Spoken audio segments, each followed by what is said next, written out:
Les meilleurs. Fondé, bien habité Ngwaka, Sama Bacho. Les meilleurs. Fondé, Marcella, grand respect.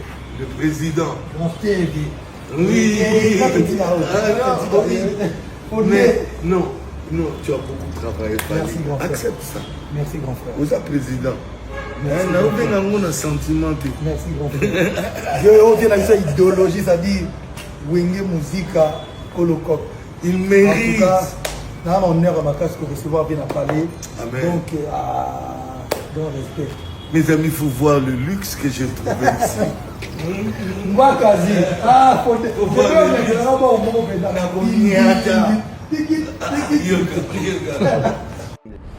Quel est le plus mauvais souvenir?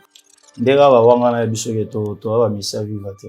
Na ba voyage musu to sala mona mna bolongo pe na Kinshasa ti ba frontière ba ye mawana na bus. Ya ba risque ya bandenge tout na bomo ya papa wana. Mais lelo sui mama aboyi bana seke bana ba ba fazer. Azawa wapi bango bae balobaka ke bolingo ezalaka te.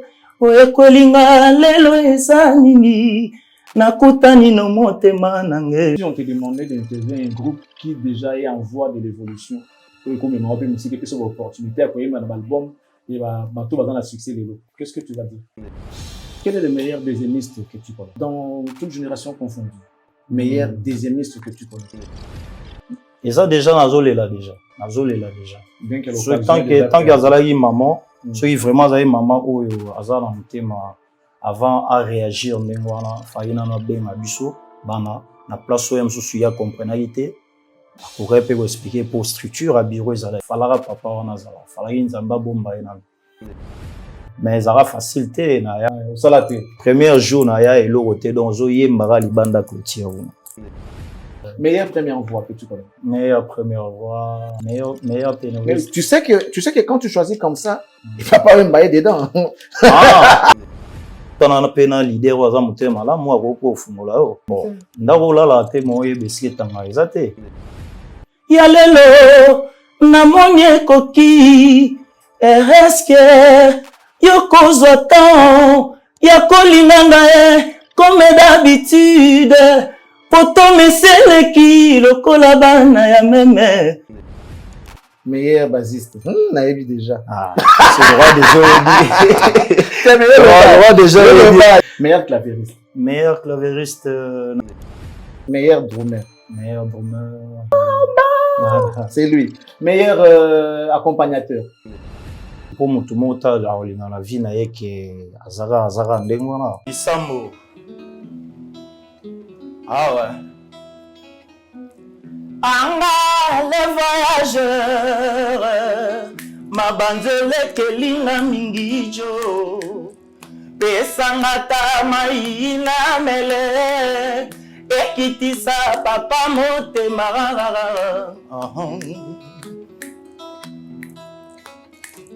Natina makase bongo awa diose.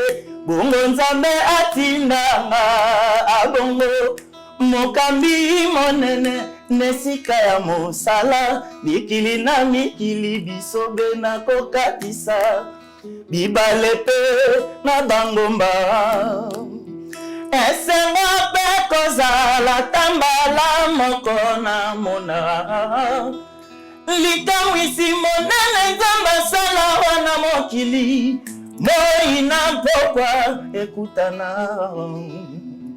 Charlie Prince l'excellence compte. Ah ouais.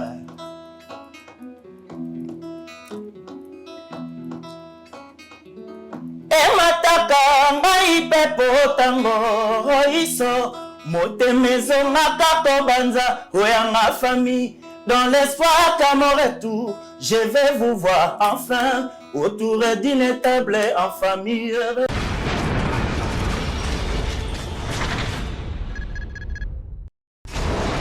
Hela, ma, on a ekolo samo na boala, roga mise, na ningina loba, oye koya, heya. Grande ma joie, mesdames et messieurs, de venir encore devant vous pour vous informer, former et divertir à travers l'émission que vous aimez beaucoup. Cette émission intelligente qui vient chaque fois vous rappeler, vous aider à élargir vos horizons. J'ai le devoir, mesdames et messieurs, aujourd'hui, de venir vous parler de la musique, mais ça sera avec un artiste que vous connaissez certainement. Il est déjà passé dans cette émission plus d'une fois et aujourd'hui, nous avons encore le réel plaisir et l'honneur de le recevoir. Et surtout que c'est un talentueux, il sait faire son travail. Vous le savez, moi j'ai toujours dit que j'ai toujours été fan des talents. Voilà, tous ceux-là qui font bien leur travail, j'ai toujours été fan d'eux. Alors aujourd'hui, je vous présente encore une fois dans cette émission Monsieur Joe Lenoir, un artiste et musicien qui a évolué pendant un bon bout de temps aux côtés de Papa Wemba. Voilà, après la disparition de Papa, il est resté avec ses collègues, ses frères de Viva la Musica jusqu'à aujourd'hui. Il est encore là, il évolue dans Viva la Musica. Mais présentement, ce n'est plus Viva la Musica, c'est Bana la Musica. La Musica. C'est la Musica tout court. Ok, la Musica. Joe Lenoir dans cette émission. Bonjour et bienvenue. Bonjour. Merci Charles Prince. Un excellent chanteur qui certainement va vous faire plaisir au cours de cette émission. Et j'aimerais, avant de rentrer dans les vifs du sujet, que je suggère à Joe Lenoir de vous proposer une chanson. Ça vous permettra de comprendre ce qu'il est exactement. C'est vrai qu'il est chanteur, mais bon, c'est aussi normal qu'il puisse avoir un peu de doute par rapport à son talent, par rapport à son savoir. Mais je sais qu'aussitôt écouter le morceau qu'il va nous donner, vous deviendrez directement fan avant même que l'émission ne finisse. Mesdames et messieurs, je vous propose, en fait, je demande à Joe Lenoir, la chanson Anna, avant tout Bandama Solo. Tu nous permets d'écouter Anna? Ben oui, bien sûr. Ok, on écoute ça. Avec sa belle guitare, on va écouter Anna. Master Lumbo, Maestro, Julia Force.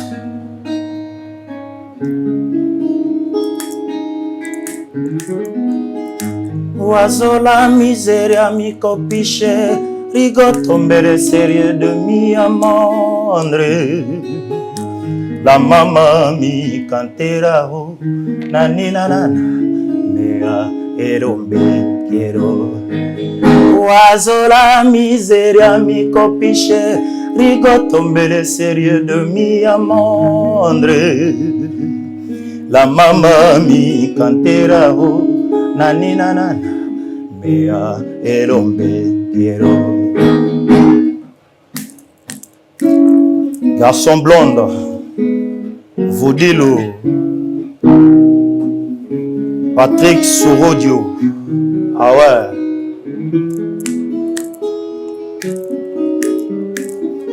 Ana motema na ngai binzali elekio bokotuna to papa to mama na yo alobela yo. Dime di quiero, quiero la miseria. Ah ouais.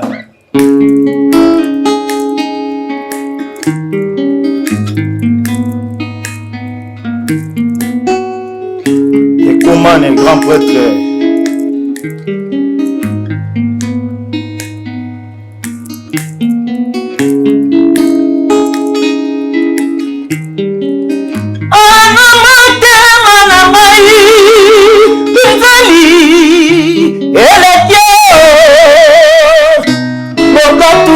To papa, to mama na yo, alomela yo. Dime di quiero, quiero la miseria. Voilà, merci beaucoup Joe Lenoir, nous sommes très contents et mesdames et messieurs, je ne vous ai pas menti, j'espère que vous comprenez que nous avons affaire à un chanteur. Joe Lenoir. Ouais, excellent. Vite fait, parcours na chant au banang wapi. En tout cas, na chant Na bandi on a église catholique. OK. Il y a Saint-Luc à ma campagne. OK. Au kuna ndepena nazali choriste. Sali ya kolita na ngakuna. OK. Et puis kolongwa église catholique na yekoya na Pondération 8.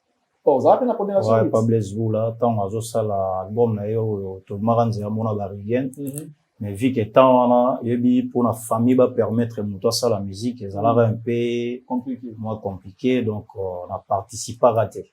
Mais la zalara déjà parmi bateau yo sélectionné. Et après Pondération 8 na yeroya et pas John Mobiala. Na PCP Mote Sigazali John Mobiala la beta pe featuring na Papa Wemba. Il y a rien de rien. Kolonga pa na yeroya et pas Tata. Et pas John Mobiala Wemba. Bon, to salara album moko, mais yo biga batongo ya poto, quand les aïbons là ba eux, ba sa esi no boulot, ba ozomo ba ki na mo et puis sans suite. Sans suite, ouais. Mais aza Sigazali azara déjà na produit oyo yo biso to salara. Donc kolongo e pa na yego ye pa Tata Mobich. A sérieux on a tant azoyi ba Washington. Ça date quand même. Voilà, na participera vraiment à l'album te mais nazalara déjà parmi bato yo ya recrutaka. Wazwanga na quoi là kermesse mo ezara na cité verte na salela test na ngakuna et après il y a yo kende poto yebika patience ezalaité patience ezalaité na otara na bia rien faut payer na taila ra na ngonga kolonga patata na yo ya kosala propre orchestre na ngande to lobara orchestre quartier Bagdad City après Bagdad City Bagdad City OK pona sangisaka bana ya kamba ya ding. OK. Donc on mona na chango combo Bagdad City. OK. Donc après kolongo wana na yo ta na bi rien. Le roi papa il m'a bané recruter bana malongi et directement na ko ya vivre. Vous avez mutasuka la recruter na bana malongi. Si bien sûr. On a déjà ou batu déjà, azora déjà ba mission déjà ba kotara même maki. Et après na yaka roya ezara pe facilité pour na kotara ba chanteur. Mais kokota na ngai. Kokota bana époque. Ba Ndombe banani Vince chanteur na biso mwa ba abanda uta Masina Ndombe azaye pe ya bana Masina ba ya échappé Archange Peble ba Masamsu ba Kombo vike ba Cliver ba Tasbir donc na ba Masamsu tonga na yo ya ba Boa Vida tonga na yo ya yo sala keno fallait ba yungula pour que tous soient nombre more effectif pour toi au sala album na biso ya Kakayo. Voilà, c'était comme ça. Ah, ça c'est bien. Finalement, ça affirmé, c'est confirmé la carte ya. Voilà, na yo confirmé pour tara tana to kutara ba Chabron ba Zalara, ba Pacheco, ba Yajan et tu vois une époque na biso et puis na yiko s'imposer. Mais même ça, il papa m'a découvert que tu étais un excellent chanteur pour on dirait à comment la confiance mingi ya yo. Pour par exemple mingi ba morceau tu vas solo vous connaissez ba lobara yo tu vas bandango na ba nzimbo bi bon ezai kaka secret na honnête singa na rolo besoin na on travail je pense bien que non papa wemba azalaki vraiment un grand à travailler na ba chanteur ya ndenge na ndenge na ebité lo nini oyo nga na koya na oka boy pour na mso pe sanga confiance wana c'est juste que ezai travail et bo sali album Kakayo to sali album Kakayo to yo sala album oyo landa et ezalaki quoi là Bazonkion non Bazonkion te Bazonkion déjà déjà to kutango déjà après on to yo sala nini notre père donc notre père après notre père maître de l'école voilà OK album asuka bosali mais na kati ya Kakayo to zonga mukesima pour participer na combien de chansons na kati ya Kakayo netio na sala ba solo vocaux ezalaka le roi na des chansons Fidèle de Castro et puis par-ci par-là ou à Costa en dehors banzimo msusu ezalaki omona kaka non na oyemba na baker ni ezalaka donc OK on va te demander où Edibiso oh sans guitare hein moi capella kaka ça absolument bien avant to continuer mais on a dit par-ci par-là ça va bien il y aura encore coquille du moment non voilà c'était ça oyemba kanini pour rappeler tout le monde vote singa OK na planète nini na kona yabite oh soki pe na Mars soki pe na Lune motema etikali polele na ponio okota okanga oya uti kobima kangi te après un siècle et demi wana ezali debi et puis na même chanson na kosala sous vocal mosusu asuka voilà José Motoile amen bon anniversaire Jean-Paul Kubula Mirele Senga tika nazala tawana nyokolonga façon nyonso lingi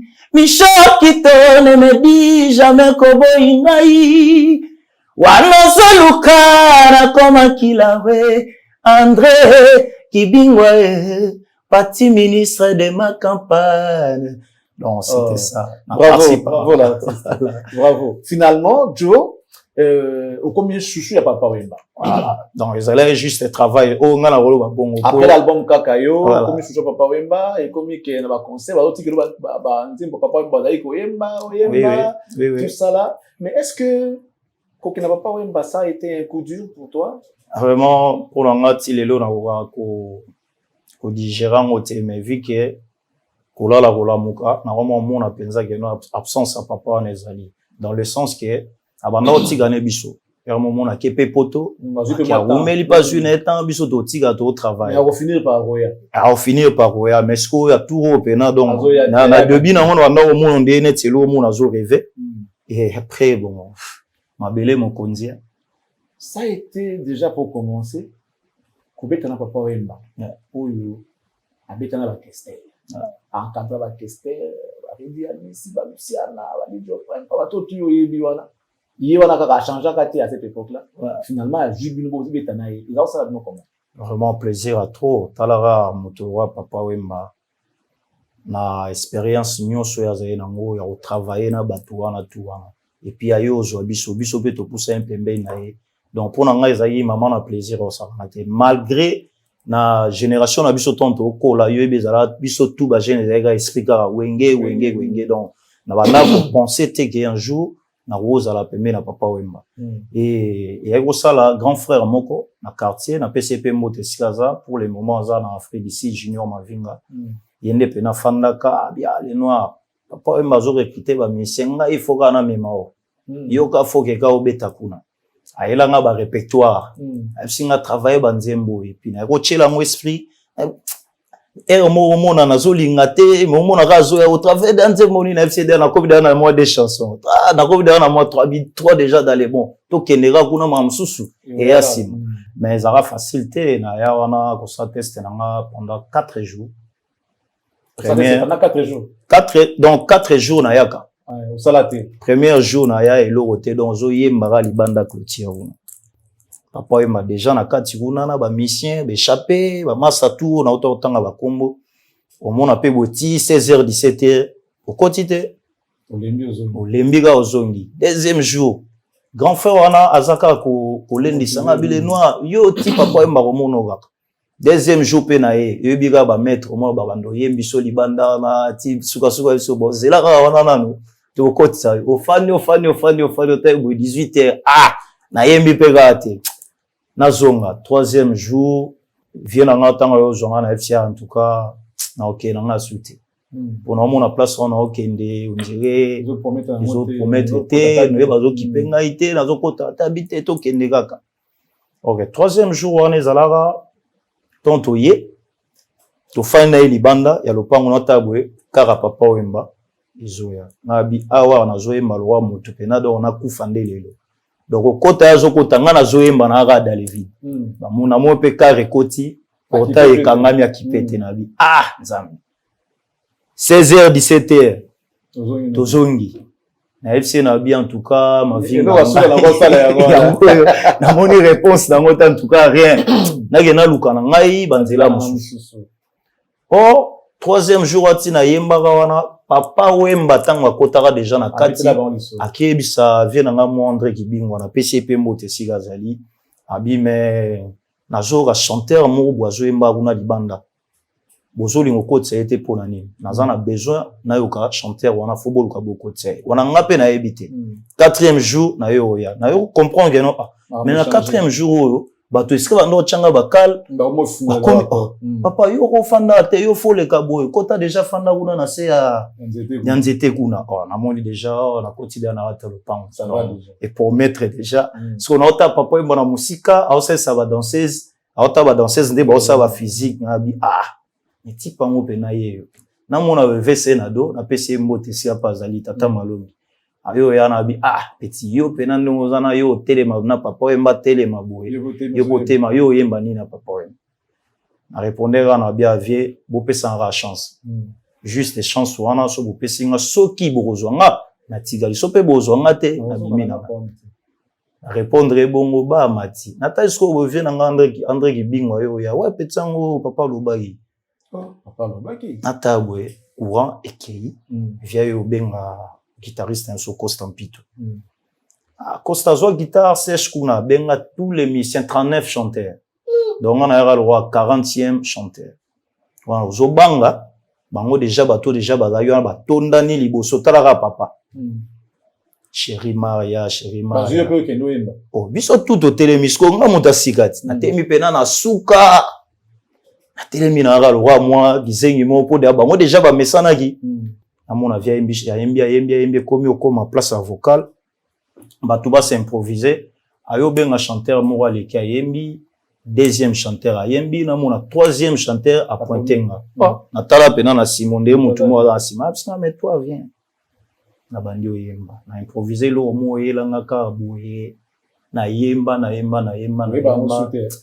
bon idée kozala mais bablo mo dans improvisation quoi na mona na zoga ngope na ro memango na koma po emango dis-moi amour tu veux ou tu veux pas dis-moi amour tu veux ou tu veux pas le bel adjo bolingo lingite et après ba maloba mo elanga na bo ton la silisi vie akati ba chanter musu ba emba soute maman lobi en tout cas bino tout boza awa na monde eboyi na bakisi na bino onde na banda koyoka bino ezande na zoka bino soute en tout cas geno e patengai banda boeza geno akotiale vie na ngala ba moto ine wow yo va vesena do ibisi abikas papa nganga na ye wana akoyem to komi papa nganga na ye wana yo ndenga ngale abino na papa ngaza grand frère na ye donc quand on na lo baboye bokende parler bozwa bilo na bino bozwa bilamba na aya kotamba mo maki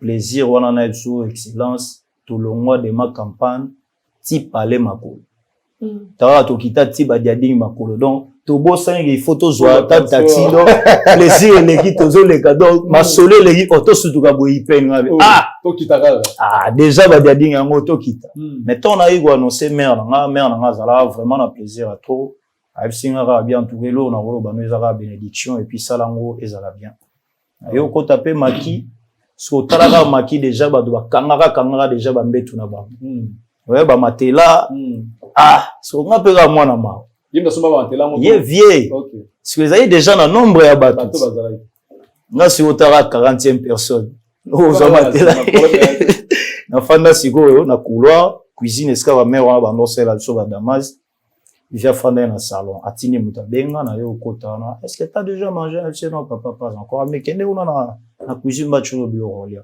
na GP sani ba servir na fandi na couloir ne la ozolia ogumbi mutu na sentir lilingi ya mutu na tombo le bona mo il beaucoup bondo singlé mo poser nga question oza 40e na famille na botibino combien expliquer singa en tout cas sans toi à l'aise abengi ya na biso savane pour savane ba noza na wa dire ayo wa dire ata pona lelo bola non na le noir comme ça lobito lukele solution na ya partir wana na yo mona moto na ko banda uzara na net na maki et wana et puis c'était comme ça alors qu'est-ce que tu te disais Pemina papa wimba tu avais des rêves wana revenu avant rêver mambo belé vu que yazaye déjà grand oyo a format ba grand belé a format ba leader belé pour na ngai na monaki na une école mo boye qui a préparé nga pas un jour nga pena sala nzela nde to mona ba vina biso ba kofiolo mide nde to mona ba ilo kanto donc na kende na musique wana mo musika quoi ba rêve ezalaki ya mambo belé vraiment ba rêve na ezalaki mbala mo ya obonga to rêve pour la carrière, tous à la sincère. Pour la carrière, na apprendre et un jour aimer manga musica. quand tu te disais, dans le R, R pour la carrière, tu poses une besoin comme un peu stable, na nengi ya mobile, na vie. Mais nyonso wana, Ils avaient parmi mon campo, mutu mota la olinga na vie na yeke azara ndengwana. Donc tout nyonso arrivera un jour, il faut qu'il y ait liboso. Alors, on va parler un peu pêle-mêle. Lelo, nengi rêve na yo, place au commissaire mon père papa Wemba. Et dans la déception, toi, tu te dis que mais bon, en fait, j'ai déjà appris, je sais, je peux me battre. Bon, déception. D'autre part, après, en tout cas, parmi mes rêves, c'est un gros barça. Pour peut-être auquel les détails étaient. Les amis qui, au Yemba, au voyager, au Kébé Poto, comme on a la carrière, on est dans le sous-basa là, comme au Kesu Musika. Dans le place où est souké là, wana. Ils ont la déception? Pour nanga, ils ont la déception, ma kasi, pour nanga na monagi, na idée nangai, ya rosa peme na papa, on dirait comment il y a la idée. Alors, est-ce que, à niveau, tu sais, tu peux te défendre partout où tu peux aller? Ben oui, bien sûr. À niveau, bien sûr. Tu peux rivaliser aussi avec des gens qui sont dans des groupes? Yabat. Ben oui, hein.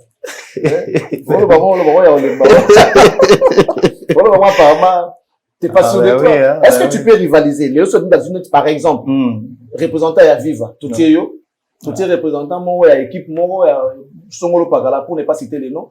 Est-ce que Joe, tu sauras défendre Viva? Bien sûr. Bien sûr. Ok. Bah, tu sais, Joe Abinzembo à franc congolais, par exemple. Toi, quand on version Viva, toi, quand on version Wenge, version Ferré, version Fali, bah, mais c'est na bango, je parle pas de ces des artistes là, des musiciens. Et on peut espérer avoir une belle version, mais il y a Viva. En rapport avec ton savoir. Ouais, bien sûr, na sérieux, on a décidé, na sala ngona, na ndengi onga na ebeleli. Pour Viva et gagner. Voilà. Pour na non Joe le noir. Ok, mais parce que vous avez représenté à Viva. Voilà. Pour la non Joe le noir, là. Ok. Ouais. Les loups, par exemple. Là où tu te retrouves. Parce qu'il faut dire, vous êtes sur la Viva la musique, voilà. Il s'est passé certes des choses, si tu seras à mesure de nous expliquer, c'est pas grave. Sinon, toujours explication. Vous en avez la musique. La musique. Tu es avec ton collègue, ton chef, ton ancien chef, qui est aujourd'hui devenu, on peut dire ton patron? Non. Aza patron langate, aza collègue nangai. On est des partenaires. Okay. Voilà. Dans la musique. Vous savez, les lots ensemble, tous les idées, il y a des lots, on a eu. Donc, tout ça, ensemble par rapport à pour Tokutana Nango. Tu répètes que non, mutuna mutakeboué, yé pas que ça peut tester côté mususu.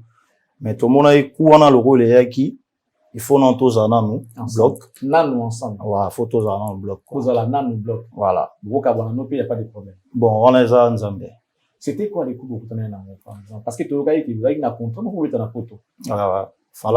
Vraiment, on voit déjà, il y a des doigts à voyager. Vous avez même Schengen pour la formation. Mais qu'est-ce qui s'est passé? Bon, pour nous, on a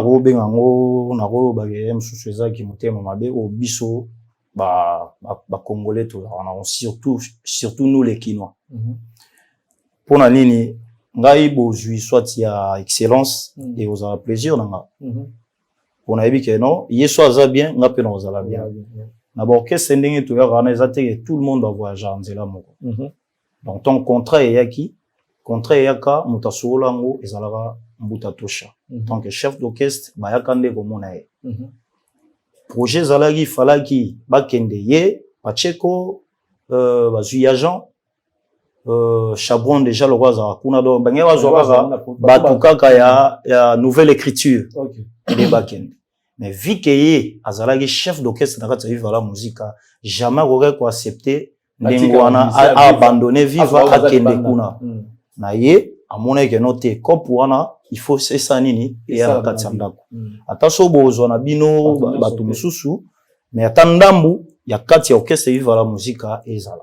Nde, tozaï sélectionné, mais Joe le Noir azaï sélectionné parmi bateau tournato sa voyage. Et puis, procédure et bandana n'a aucun bien. Yebingai naza na kati ya birote, naza juste moyembi. Na mona ke no mamozo kende dans les bons. To bandé déjà la démarche ti to kota to sali ba interview na biso to koti même ba ti maison Schengen et après ya ke koma bon ba reconnaître biso te ke toza ba misia vivre la musique. Wana Schengen to non maman Amazon. soki nakoki koloba ngo bien. À reconnaître bien to ake koloba ngo ti na maison Schengen ke non donc tobima le roi neti bato moto yo sala Vous makambo usurpé donc kombo ya papa mama aussi longtemps azalaki informé nango mais informé oui mais est-ce qu'elle était d'accord? Oui bien sûr pour ba makambo ti azo so na producteur mamunyoso yamsu na wo ko étaler ate mais décision ya zo ya suka po ba master mususu ba mona ke non ba ya wana déjà bango ba koti biso na noté mais bazo bosana ke non na Schengen nango koma rendez-vous ba koma po futela ngombongo bon qu'est-ce nyonso oyo voyagera jamais to mona batu délégation mora eke za la même sous première délégation deuxième délégation et puis ba ya oyo ba mona ke bango le roi non ba sagi intervité et côté déjà ntima bakeb sa mère ba bioté biso wana soka biso to kei en tout cas to yaka susute donc bango eza l'échec na bango OK ezale bongo te papa akenda sa akota sa mabele pona biso ezale plaisir na biso ya kozongisa lisusu kombo wana ya vivre la musica ezonga lisusu poso tozoi ba visa na biso peut-être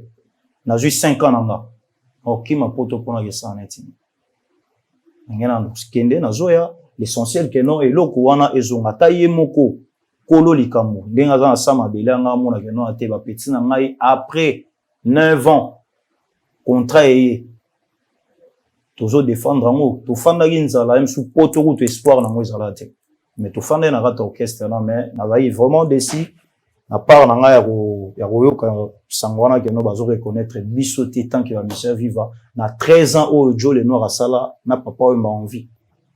Alors, surtout dans le Congo, Nabiso est trop souvent rare, à part peut-être Papa Mutumba qui a tenu, Félou Mboma qui a tenu, à Brazzaville, c'est Roga. Dans le Congo, Nabiso, non, tout le monde a rappelé trop leader, il y a instrumentiste. Un musicien a dirigé un groupe. Et Lelo, après cette déception, vous avez jugé bon de former une équipe nabino voilà pour ça comme la musique donc ça juste la musique voilà la musique donc vivre la musique c'est vivre la musique biso to katina biso kaka la musique donc c'est vivre ça comme aussi vous il y a peur voilà alors tu n'as pas jugé bon d'aller frapper les portes ailleurs les lots quand même aux jeunes pour ça la carrière. Est-ce que tu penses que tu as fait un bon choix? Il y a Rosana la musique. Oh Lelo, c'est vrai, vous avez un partenaire, mais ça s'est dit, na Libanda qui ça, ok, ça touche avec musicien vivant. Non. Vous avez jugé au moins il a bon choix. Il faut qu'on éclaircir en mot bien. Les orchestres, il y a mbuta touche à terre. Donc le chef est ce qu'on a apprécié puis mboté. Celui touche les bossu ça pour azana doyen. Nous avons un doyen et puis azala na nos chefs na biso tant aux na vivre. Et puis les to sangani ona aza un peu plus âgé vous habitez dans que biso ngai boavida mbuta tosha et puis biscuit des écoliers otoza combat administrateur bon bote ba zamba te ba tunsu bote ba mote zamba tant biso to no sala mambwana zamba za yesu na vivati yego ya donc zamba za yesu te tant to kuta na kuana zamba za la yesu te zamba déjà ami longwele la ranae donc biso to yo récupérer des zamba to ye na la musique. OK et puis na ba ndeko mususu ba Airbus ba Gemi to yo rozozo ba jeno fallait to continuer na bango to récupérer Bénédicte ta région de Bénin Bénédicte tu sais ça na PCP mbote malgré mon la chute. OK alors makambo e kabula ba to mingi za mambo akolia mambo bon bosa comment vous répartissez les parts? Bon, transparence, les maman bon, mais transparence, c'est ali. Non, peut-être au bureau, bon, c'est au jumbo, on a 10%, à 20%, chose à la musicien. Comment vous faites? Bisson, vraiment, à égalité, voilà. OK. Voilà. Donc, ce qui est, n'a pas tout besoin qui s'y m'a besoin d'égalité, bien, nous, administrateur. Bisson, non, administrateur. Aïe. Bango. Bon, s'occuper dans l'homme. Voilà. OK. Il n'y a pas de problème. Joe le Noir. Est-ce que Lelo, on peut dire que, pourquoi t'en as vu, va, il faut là, yo. Et ce que il faut là, on a dit. Bon, il faut là, on a visibilité. na relation. On a d'alara Joël et Beauté. Na Koma Joe le Noir. Eza pour na Papa Wemba. Eza pour na orchestre on a eu la musique. Na Simanae na zu moi ba relation mususu. Oyo peut-être il faut molanga na moi mambebele quoi. Tu es parmi les rares à faire un featuring avec Papa Wemba. Pour ça la featuring na Nzembo Caporal. Et ça qui écriture à l'année. Bon, to sangi sara ba idée. OK. Ouais, Jojo Lina, Zalaga, tout travail na Jojo et puis Papa P avec y na une partie na quoi. OK. Et na Céline Bosala auteur compositeur et lui-même. Wana ba komara Papa Wemba. Komara Papa Wemba. Tu es satisfait? Même ata so tali par-ci par-là Costa so tali zara Papa Wemba. Papa Wemba. Comme ça la featuring na Papa Wemba. Voilà, satisfait, tu t'es dit une chance, grâce ou bien tu t'es dit. Pour l'anglais, eza vraiment dans le souvenir à Makassi. Eza souvenir à Makassi et puis eza parmi babiloko yo. Ils font la moi banzela mususu. Mais pourquoi tu te sers pas de cette chanson là, net le logo et nga ozala nzembo oyo na éviter, za moyembi. Mais éviter, on dirait ou nzembo on dirait les cara on dirait na éviter on dirait c'est pas nzembo on parce que si on se fait dans la featuring wana on ozala mutali bosser à côté car la featuring voilà. Ah oui. Na éviter bo sala clip ou les carbe émission de Foyemba penze mbango te. Ah voilà ozana na raison. Les passés hein. Ozana na raison. On a raison mais ils en ont tardé. Ils en ont tardé donc je sais bien qu'avec Fabrice 1000 baguettes bango ba telemi pena ba bile noir en tout cas cette fois-ci nous on est là pour toi. Yo ebi makambo ya musique esenga fo soutien mambo zala pour que mutu pas poussant roza no za na talent oza na mamutu mais soki batu moko bazate pembe na yo ba teka comme produit na bango ezala pasi wa Joe le Noir na talent ni eza liboso kombo na talent elo ni pa na eza liboso parce que apparemment bablo musu sala ba bayeba mutu sala ngote musu ba yebi siko ndingo mona parce que na Congo za mingi kombo liboso musa eza asima ngala linga musala siko yo ni eza liboso nga musala mutu eza liboso on a vu qu'à partir musala na kombo e oyara na ngo e ofanda na ngo. Mesdames et messieurs, je vous présente encore une fois Joe le Noir, un artiste pétri de talent que nous avons reçu. J'ai toujours dit, je l'ai toujours dit et je le dirai toujours que j'ai toujours été fan des talents. Moi, avec les talents, c'est une histoire d'amour. Que vous soyez, si vous savez faire ce que vous êtes appelé à faire, je serai votre fan. Alors, il maîtrise très très bien le répertoire de Viva la Musica. Je suggère encore qu'il nous propose un deuxième morceau. Je fais le choix. Grâce à la Tosenga. Je demande pour vous, hein. Si j'ai fait un mauvais choix, excusez-moi, mais moi je propose Bonjour Daddy. C'est possible? Et cette fois-ci avec la guitare. Voilà. On écoute Bonjour Daddy pour le plaisir de Monsieur Toussaint, les patrons de M. Katia Commercial, les citoyens du monde. Madame Noëlla Yanga, que je recommande à tous les Congolais de pouvoir contacter en cas de besoin de documents de cadastre, besoin de vendre, acheter, morceler comme mesurer vos étendues. Madame Noëlla Yanga est là pour vous aider. En France, nous saluons la très respectueuse Madame Annie Moussouloukou, précisément à Paris, en train de nous suivre avec sa bouteille de champagne sur la table, sa coupe en main et les sourires aux lèvres, les sourires des fossettes. Merci beaucoup à toi.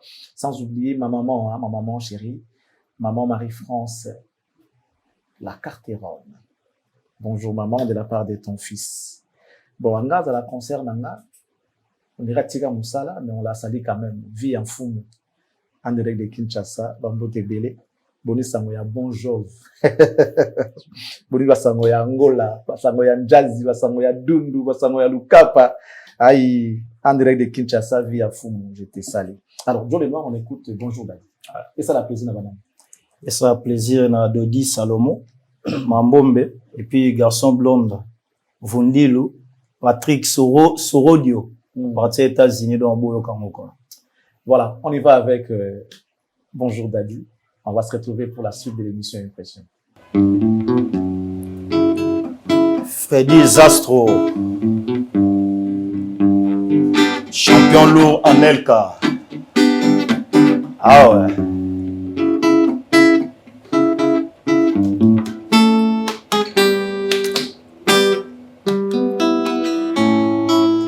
Et comment c'est bon dans la vie, et finalement c'est bon na Biblia, linga moninga lokola komilingaka nasali yo nini nabongela yo nani tika bazuwa pamba dadi soso pesa ngai mbote wana ya likambo te pesa ngai mbote wana ya binemi te libala te ekufi bondeko botikali yo.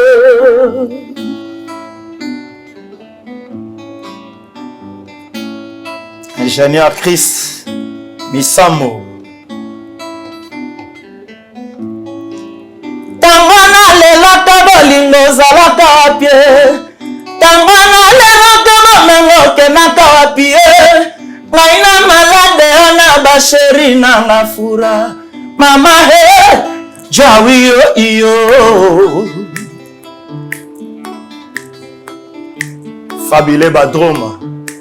Boa vida.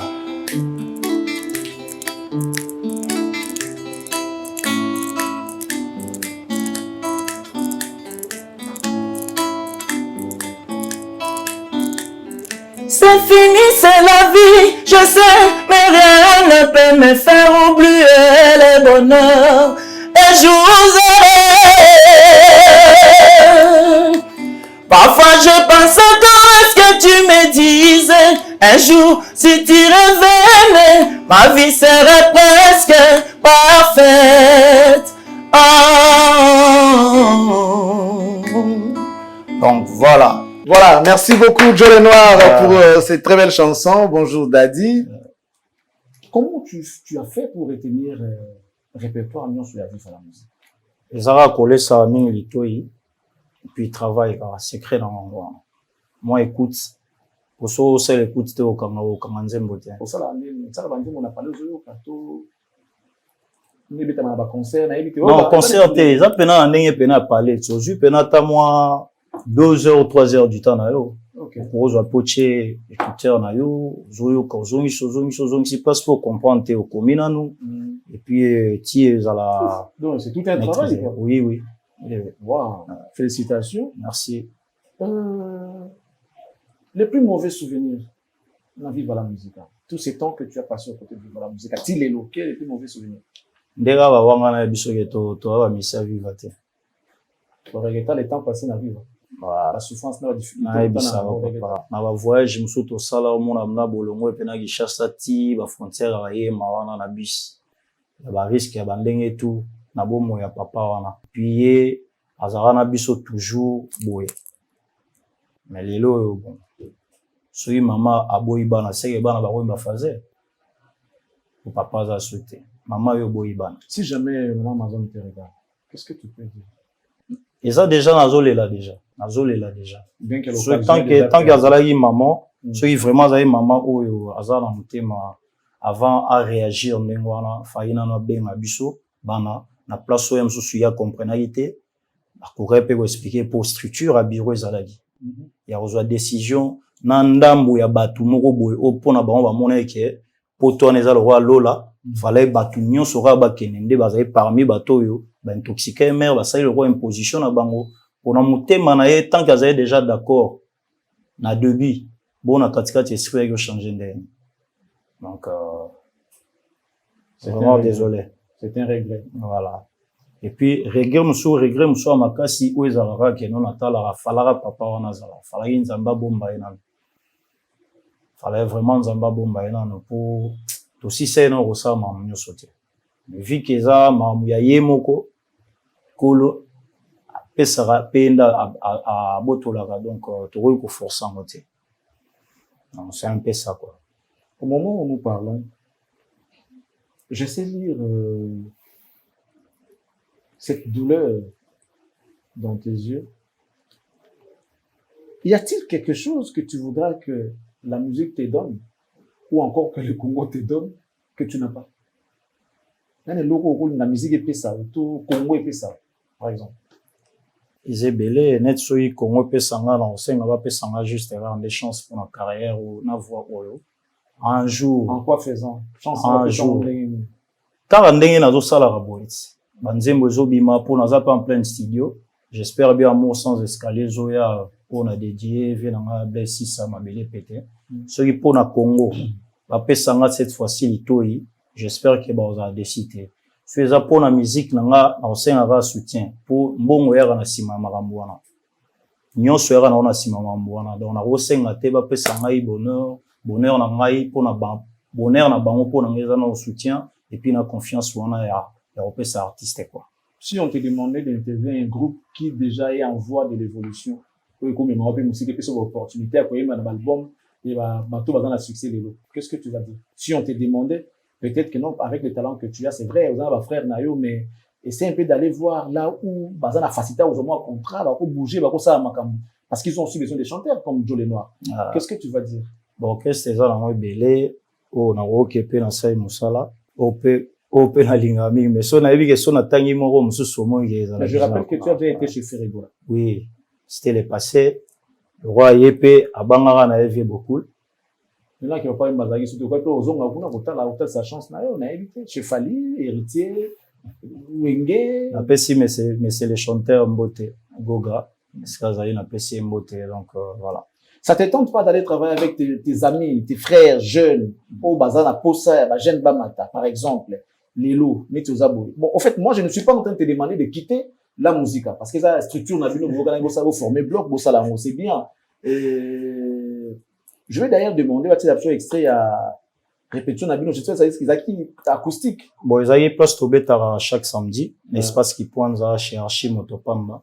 PCP Mote si vous chantez en deux. À deux, pardon, pas en deux, mais à deux. Deux chanteurs. Mais le coup, la chorale à 6 personnes. Félicitations. Merci beaucoup. Et je profite aussi pour féliciter Boavida qui a perfectionné son travail, qui a évolué en tout cas. Le baryton. Le baryton a évolué vraiment en tout cas. Boavida, félicitations. Vraiment. Vous avez à deux. Ça, c'est vraiment l'équipe de Viva la musique. Ça, vous avez trois. Faut kanga penda ou ka nini tondi. Oh, via bandalo, bango chorale Indou Sankara. Donc, ils ont travaillé les autres la poto bimisa. Bah, résultat. Alors, si on te demandait, par exemple, d'aller intégrer un groupe pour ça, pour tout ça, le choix. Attends, pour la transfert, il y a 2 ans, 3 ans, 4 ans. Ils ont makambo. Ils ont makambo. Ils ont makambo, oui. Ils ont makambo. Mais pour le moment, je suis encore là. Bon, Togoye Bango, Togoye Bango, Nandé, Nabiso, Togo, ça, puis moi, j'ai mon poteau comprendre. Est-ce que, nous avons bandeko musique ya Congo pour la musique ya Congo na quoi na mais le coup à Congo nzembo na yo caporal dona papa wemba za ya Congo c'est vrai ça bilongo comment mais nzembo le comment akati répertoire ya Congo banzembo lokola ba mede nzembo fali mais nzembo ya Congo banzembo lokola boko pamba ya fere meza ya Congo banzembo lokola BM gombe na gombe za héritier meza ya Congo banzembo lokola Zikida, ils ont fabriqué mes à Congo.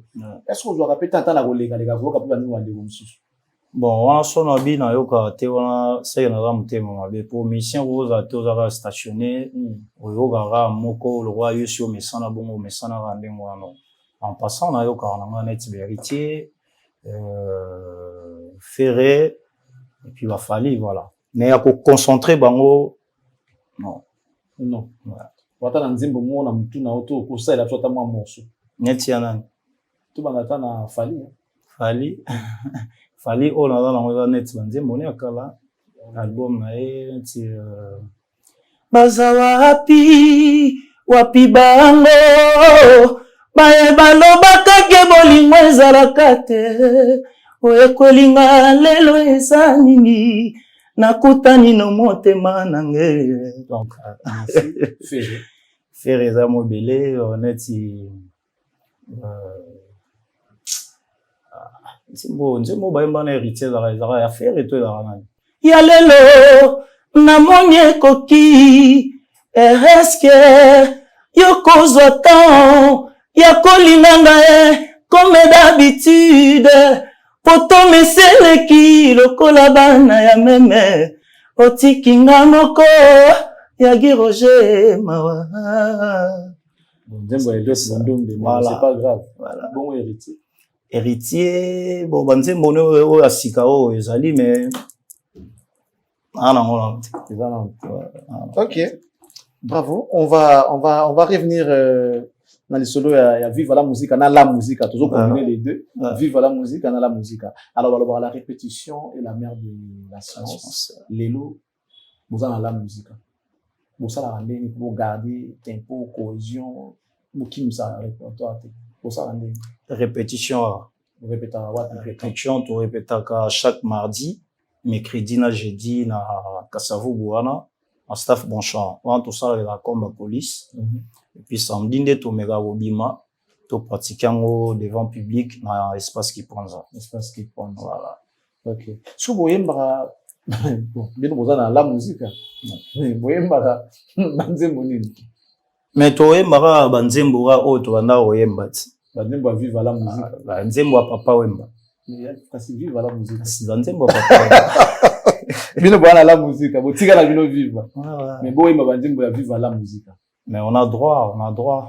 Ah non? Ouais, on a droit. Ah bon, vous en avez droit? Mais tant tout ça li na banzembo na biso ezali. Ata droit voisin on a droit na honte. Oui, combien de orchestres ebeta ba karaoké. O ba yemba pe banzembo nga papa wemba. Balandela banguna de. Na ba karaoké wane. Faut que nous avons un bino, ça le problème. Si vous avez ba big vous avez vivre. Ba ga ba funda biso ke to yemba banzembo papa wemba et puis voilà. Na nzimbo mwana lingana mingi pindi yo yemba ngo. Esclave. Kama nini na ngai mwana ya marama. Kama nini na ngai mwana ya marama. Bokolesaki ngai na bapasi ya bapaya. Na nyokwa makana fimbo ya bapaya. Bobomela ngai banzambe nyonso ya Afrika. Ombona Amerika na sali nzela masinyo. Ombona Afrika monyololo na kingo. Boteki ngai na zando tipo. Nzela molai o nzela ya Zanzibar. Nakeye na Amerika. Kosalela ne mopaya. Donc, bravo. Silence. Bravo, Joe Lenoir. Aïe. Jude mon papa. Yomo Yoki. Ça, c'est Joe Lenoir. Un grand merci notamment à monsieur Jean-Flavien Kaneki qui certainement est en train de nous suivre à travers cette belle émission Impression. On dit bonjour à La Corette, à Papi Corette, mon ami, depuis Toronto. Nous saluons les managers des Cactus, Trésor Issimangé. Depuis Montréal, nous saluons les couples Moba, monsieur Yannick Moba, ainsi que sa tendre épouse Clémence Moba, Clémence Stone. Odilon Mampouya, exemple à suivre. Odilon Mampouya. Exemple à suivre. Douve Moweni, la bière des mégastars. Hein? Jean Kadi Kamalandoa, je te salue également. Sans oublier les partenaires Arnaud Ngonde, les partenaires sacrés. Merci beaucoup à toi dans la cour du grand roi. On voit Arnaud Ngonde. Joe Lenoir, en toute franchise. Et là, on est au monde entier. Et ça, on a eu. Sur les yeux, pour ça, le succès. Et là, on est les gens là. Oh, yo mo mo na ke. So ki ozuka elo wana. C'est bon. So ngana go pesa ngote. Na osenga tana bato ba peso. Je sais, moi je sais que tu es talentueux. Les gens qui te regardent, qui t'écoutent maintenant là, savent et ils ont compris que tu es talentueux. Même certains artistes t'admirent, t'apprécient. Na Talakio, na Ibrator, na séquence mo boye. Yale. Akamwa. Oui, mbabundeni vraiment. Zali na Miamo. Ana Miamo, ouais. Na beta wo tout. Tozali na Julia Force comme manager na ngai. Tufa na biso kaka. Bon yo sala ke yale, ba biseke no le noir aza. Mase nda bela ina matagi. Vu que eska podium ezali, eska instrument ezali. Moto opimela artiste matana podium ne don wana seke son moto. Donc alakisaki amour na ya envers nga, ndo mona benga nga na matagi, ayembaka na yona. Est-ce que lo bango yembaka ozala ngo lisusu? Mi amo Parti moko yembaka, parti moko yemba Mia, Mia, Mia, Mia, Cho, Mia Morea, Yambi Mama, Zata Mwana Motojo, Koti Lokola Pema, Non, c'était ça. Et ça, l'improvisation? Oui, ça y improvisation. Ça y improvisation. Ouais, ouais. Mia, oh, che.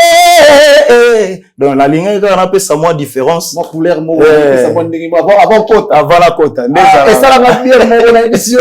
J'ai posté ça à mettre reprise, vraiment. Je me suis dit, waouh. Vraiment. Voilà un chanteur. Si vous avez l'eau, on est mon artisan à la excellence. Toza na ba capacité ya osa ape makambu un jour Congo pe et loko nini kasizanga kayo eza producteur une fois mutu azui makambu ne bo alobi bon moi ngai nazo miser pona Joe le Noir j'espère que oza décidé producteur asala nini par exemple à miser pona net loko nini pona tu za na studio yo mo sans producteur.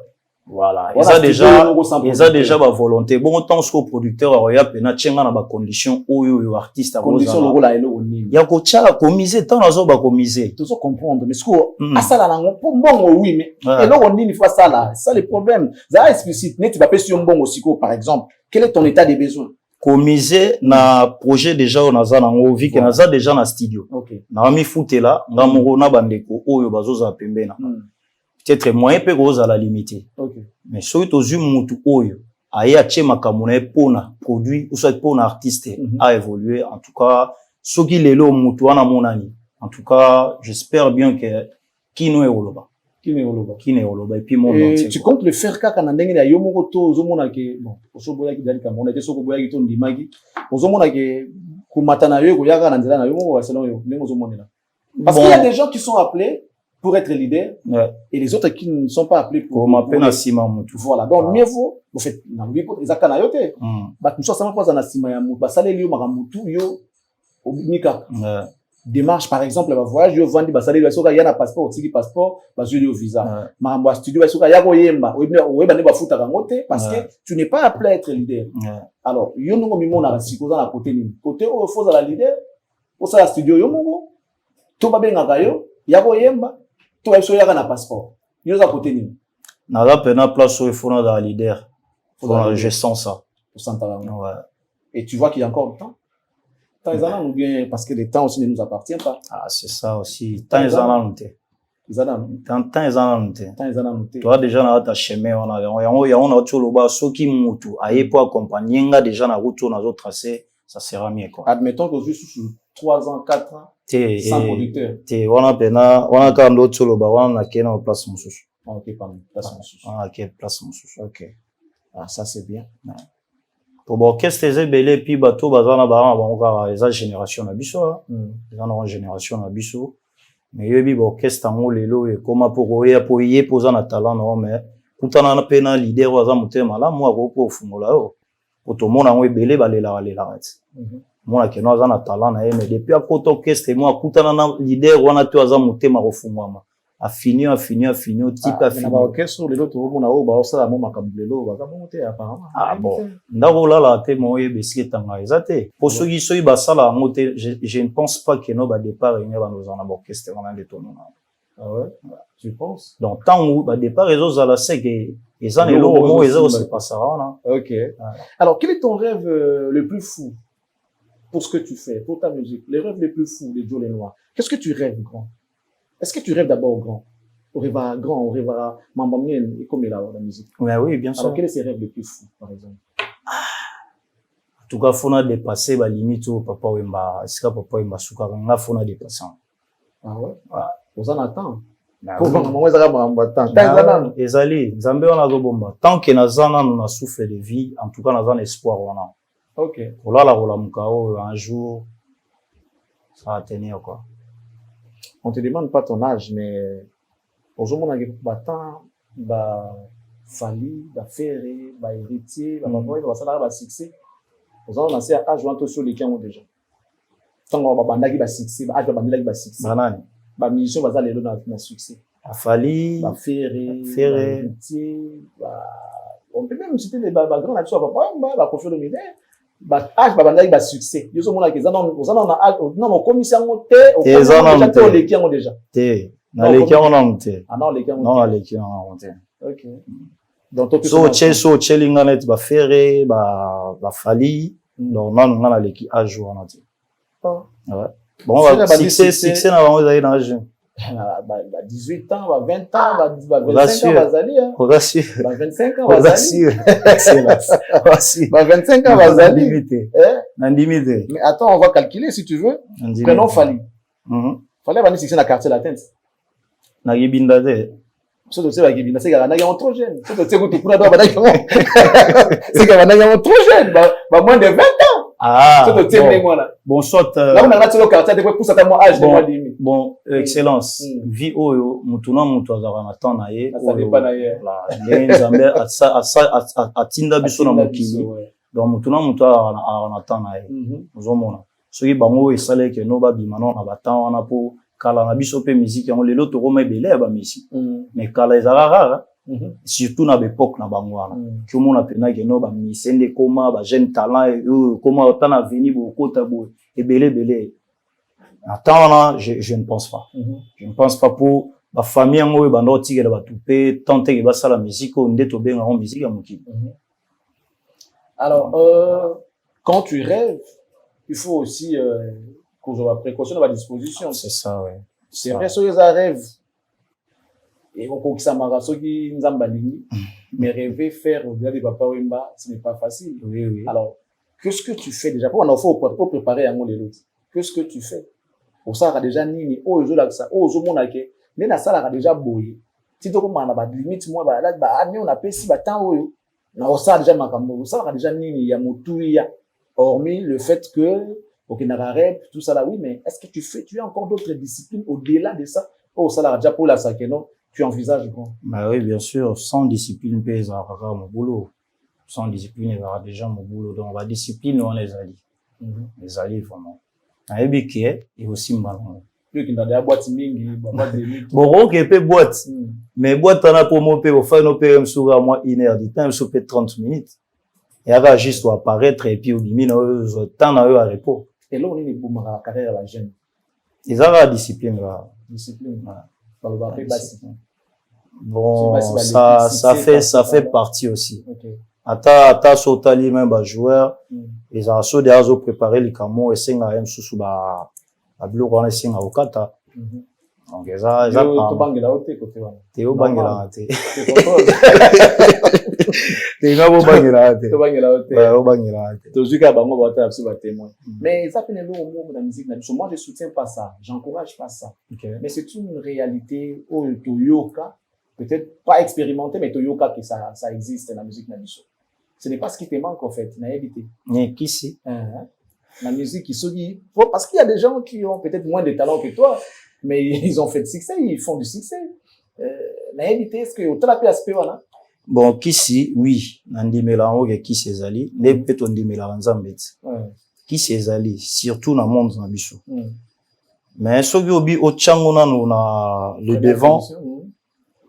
Pour na mona la solution te. Pour na mona ezana ngelo mo et ara ko compléter. Il aura déjà ezali. Soit des choses dans le travail et puis kutana ndela mutamala mo orienté ndeto ba comme ba père spirituel zomona sens wana mais qui c'est la musique non mon ati mutu mo sali succès mutu na oui bazako surtout la musique yango ezobeta lelo bazali mais on a oka siko solandi bien za ba court tu vois pour mon musique yango est-ce que ça la ta 3 ans 4 ans. Il y a la musique où ils ont un succès, qui est éthique à la rien. Qu'est-ce qu'il faut pour être un bon musicien? Un musicien complet. Qu'est-ce qu'il faut? Et là, on est ça, la compte dans la complet, un musicien complet. Voyez, bah, nina ça, la nina ça, donc, ça, on aura déjà boulot à Andezala. Boulot, puis,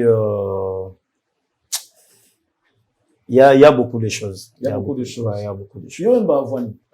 Joe Lenoir, Naza, so na rolo banga chanter à première voix mais na kati ya musique ezalo yemba ténor to benga ngaka première voix donc nga za chanter à première voix mais je suis polyvalent donc na royemba deuxième na royemba donc voilà Pourquoi on appelle deuxième voix? Oui, bien sûr. Deuxième voix là. Mes Antoine. On est la deuxième voix. Et on est la première. Ah ouais? Première léger, son rôle, en première léger, peut-être cause à la deuxième claire, à la première voix. Deuxième voix, la deuxième voix, qui va nous dire, oh, oui, on a Royemba. Deuxième voix, c'est belé, hein. A Royara, même sous place, Kofiara.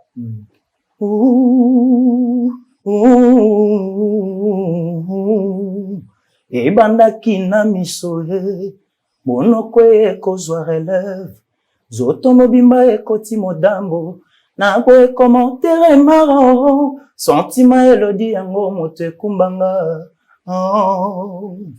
losambo na ngai se moko zamba zongisa mokolo liwa na nga simba na tika kozwa ton ya kosimanga maboko lolokela yango na forma moto Elodie, oh, rêves-tu dans mes bras?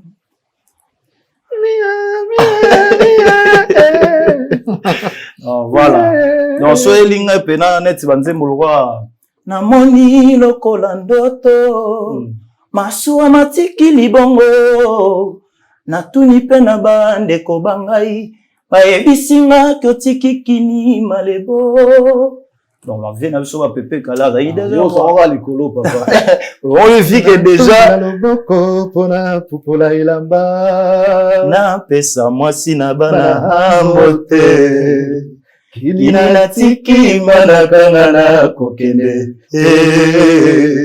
Otala bandiko na tika moi. Tala. Non. Donc, Ezali. C'est quoi ce que tu aimes? Est-ce que, bon, en fait, aux amoureux, quand il y a ma voix, tous a pu amoureux. La musique, tu étais amoureux de quelle voix? Ngaï. Bien que ça la première voix. Vous avez amoureux la première voix, toi qui amoureux la voix, c'est. Tes premières voix. Première voix, ouais, ouais. Mais à mon de si go moni vi que na chorale. Na chorale, donc, ici, on a eu à apprendre, que ça, là, moi, exercice, on a eu, voix, moussou, pour na rosa, limité, qui le roi n'a ténoriste, donc, n'a likolo, kaka, depuis, banda, repumbwe. Quel est le meilleur deuxiémiste que tu connais? La génération, abissoir. Dans toute génération confondue. Meilleur deuxiémiste que tu connais? Na cité, mon ouais. Bon, on a rôle Serge Mabiala, tout le monde la Toumsous. Serge Mabiala. Mabiala, mention spéciale dans cette émission, Joe Lenoir, tu prends comme meilleur deuxiémiste, meilleur chanteur. Et après, il va venir à Bisso Modogodo. On a eu basé Belé. Pour la cité. T'inquiète pas. Il n'y a pas à se justifier. Voilà. C'est ton choix. Voilà. C'est ton opinion. Ouais. Meilleure première voix que tu connais? Meilleure première voix. Gola. Ferregola. Voilà. Meilleur ténoriste que tu connais? Meilleur ténoriste. Mais tu sais que quand tu choisis comme ça, il va pas même bailler dedans. Ah! Là-bas, toute génération confondue. Toute génération. Non, mais ça, c'est pour changer, c'est pour changer les gens, peut-être. Ouais, oui, mais souvent, on a cité papa, et Obimaro, on est pour na uta ipanaï. Ok. Donc, il y a un moment. Mais on comprend depuis que papa est c'est long. Donc, il y a pena retour, il y a pena tout le monde là. Ok. Meilleur ténoriste que tu connais? Meilleur ténoriste.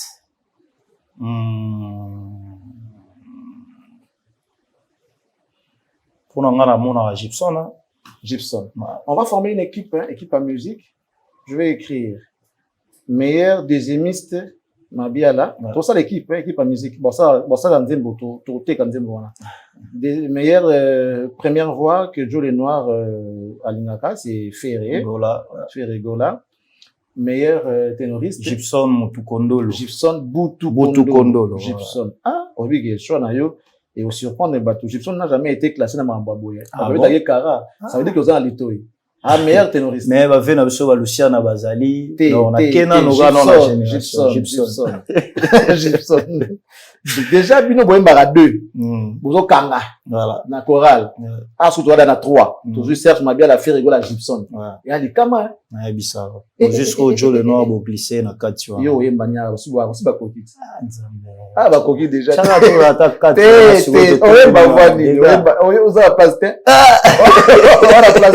Deuxième voix, Mabiala. Première voix, Ferre, ténor, Gibson, Mutukondolo.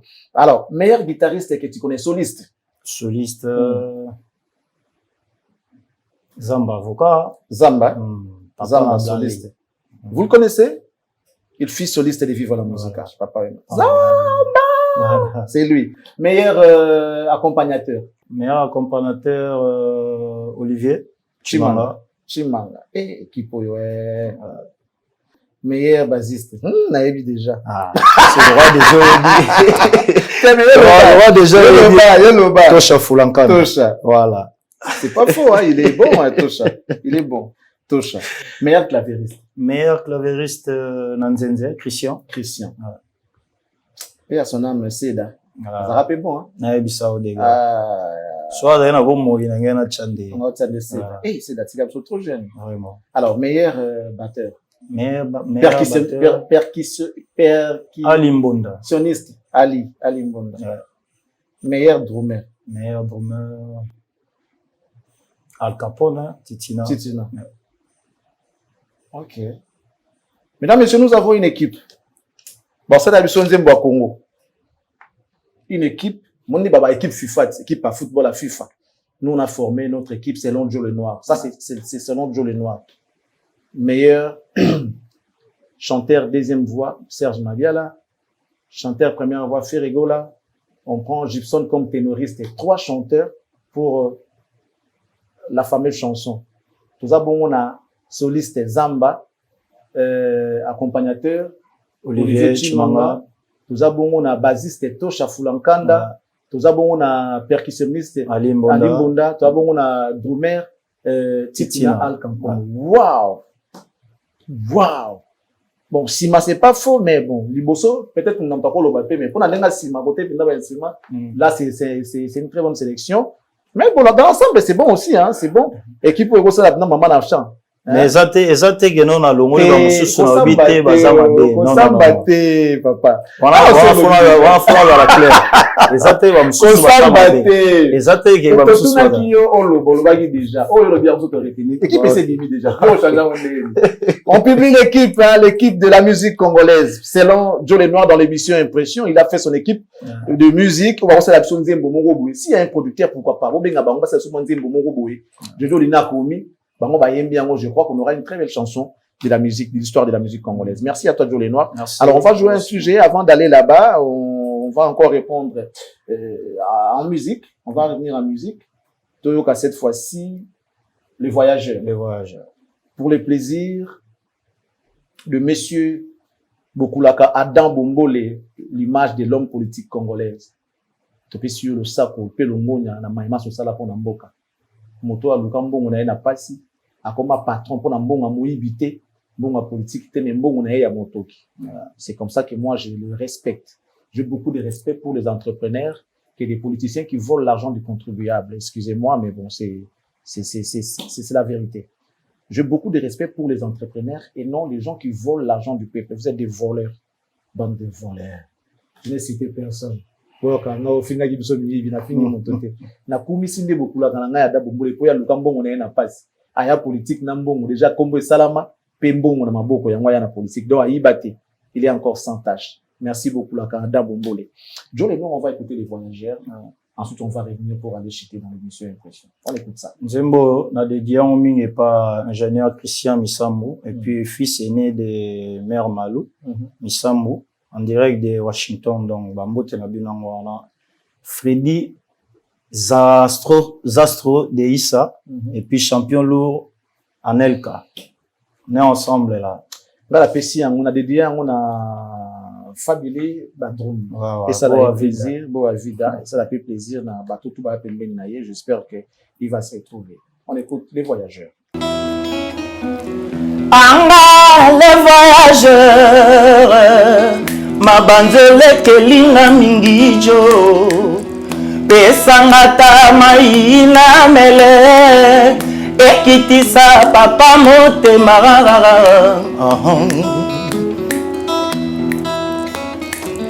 natina makase bongo awa diose bongo nzambe atindanga abongo mokambi monene nesika ya mosala mikili na mikili bisobe na kokatisa bibale pe na bangomba esengo mpe kozala tambala moko na mona likamwisi monene nzambe asala wana mokili moi na mpokwa ekutana. Charlie Prince, l'excellence compte. Ah ouais.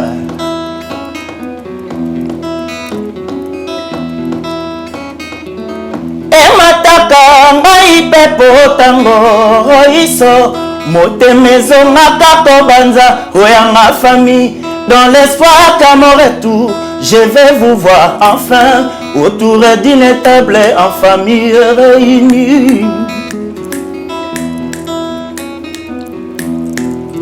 Esengo mpe kozala tambala moko na mona mpo mosala mobimba ongo na kosalaka wa ezanga nango ata passion. Dodi Salomo, Mambombe. Ah ouais.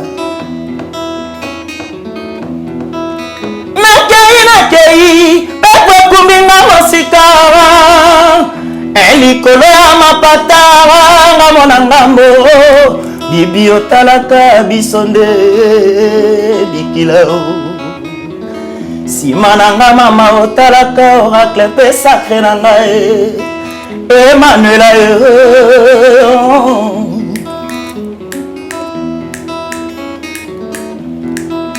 Chokei pepo kumbinga mosika elikolo ya mapata nga mona ngambo Julien batelaka biso nde bolingo nsima na nga mama otalaka oracle mpe sacre na ngai Emmanuela. Donc voilà. Merci Joe Lenoir, merci pour cette très belle chanson. Et oh, bravo, bravo, les voyageurs. J'aime bien, les gens ne voient pas si. Les voyageurs. Mabanzele kelinga mingi jo pesangata mai na mele ekitisa papa motema. Mère, pesa papa maya mela ekitisa motema. Julia Force. Mère, pesa papa maya mela ekitisa motema. My princess, je malingi bato. Il a papa maya mela ekitisa motema. Pas si vieux ya biso koloba. Pas si mbongo peyate. Papa zoku farara boy. Mais même soki na owe, il va que papa n'a bundaki. Lokola mobali nyon surtout. Il n'a pas croisé les bras, il n'a pas baissé les bras. Il a combattu un bon combat. Et jusqu'à ce que Dieu l'a récupéré. Donc, place de Routikala, Batela Libota, Batela Bandeko, vous allez bien à ma maman. Et vous savez, madame, tout le monde est à ce qui peut être ok, ils ont mon cas dans le mais pour l'instant, on est encore là, on est en train de se battre, on ne lâchera pas l'affaire. Rien que pour votre survie. Merci beaucoup. Joe Lenoir, nous enchaînons vers la fin de l'émission. Ah. On va jouer au tout dernier jeu de l'émission, Impression. On va te poser à peu près la même question, mais pas pour former l'équipe. Dans l'histoire de la musique à Congo, quel est le meilleur groupe de l'histoire de la musique congolaise? Banda musique à Congo et Banda. Quel est le meilleur groupe, soit orchestre de l'histoire? Viva la musique. Viva la musique. Quel est le meilleur artiste de l'histoire de la musique congolaise? Papa Wemba. Papa Wemba. Quelle est la meilleure chanson de l'histoire de la musique congolaise?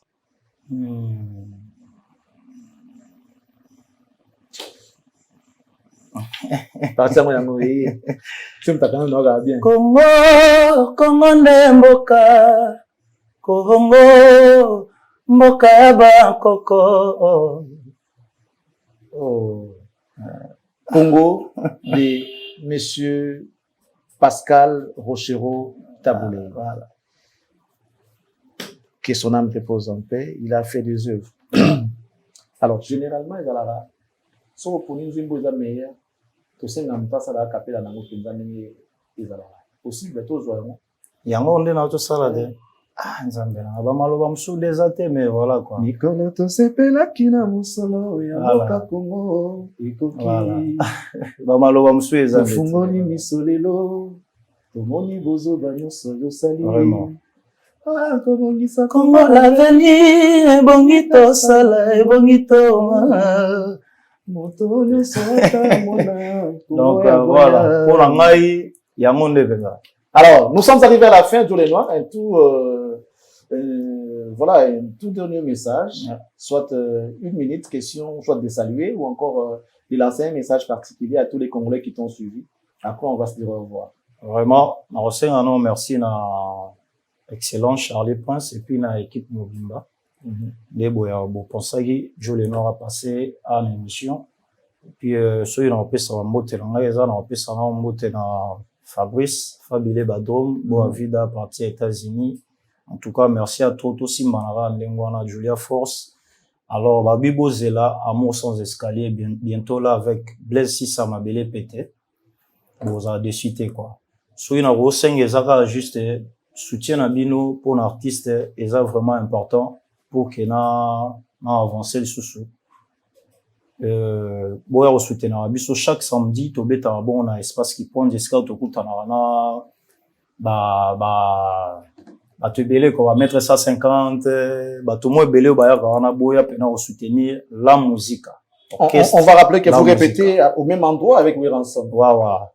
Na espace qui prend ça boya on a chaque samedi à partir déjà de 19h orchestre la musique à tous à la rawana pour nous recouper Sabino va plaisir quoi. Donc c'est un peu ça. Ça te dirait de donner ton numéro de téléphone, c'est possible? Voilà, 00243 Ndetolobaya Willy Mouché Neska Zapé. 97 Willy Mouché Neska 97 089 8300.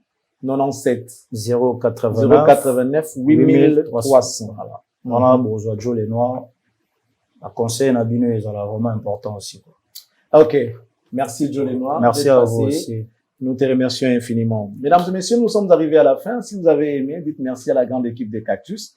Et moi, je crois vous retrouver très prochainement dans nos émissions qui vont venir.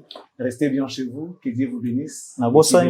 S'il vous plaît, Eric Bakadena et puis le président Patrick Ngoule, si vous en avez chopé, que Dieu vous bénisse et qu'il bénisse la RDC. Au revoir. Et avant de boucler, excusez-moi, de dire bonjour à mon boss, Eli Lama, qui est mon garçon. C'est lui mon boss. Salut, merci à la grande équipe des Cactus. Gédéon Kiakou, Gloire Nzousi Mayamba, Fiston Kazadi, FK, Jimmy Kolecha, ainsi que tous les autres. Je vous dis merci. On se retrouve très prochainement. Restez bien chez vous. Au revoir. Bonne nuit.